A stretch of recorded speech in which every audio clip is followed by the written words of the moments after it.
دەربارەی زانست خۆیەوە بە یەک دوو فەرمودەیەک دەست پێ یەکەین. فەرمودەیەک زۆر جوانە: من سلك طريقا يلتمس فيه علما سهل الله له طريقا إلى الجنة. سبحان الله.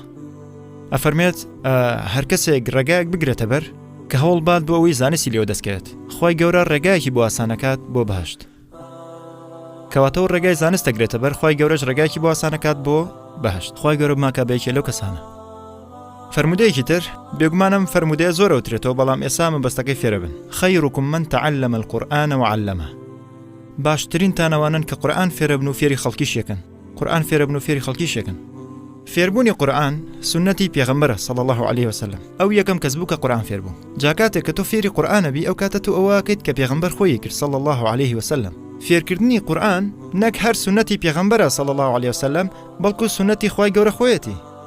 علم القورآن، خۆی گەورە قورئانی فێر کرد. وایە جابیر کەرەوە لە گەورەی فێربوونی و هەروەها فێرکردنی قورئان. اینجا کات هەست بە جوانی ئەم وشانەکەی خەیڕکم من تعلم القورآن وعلمه.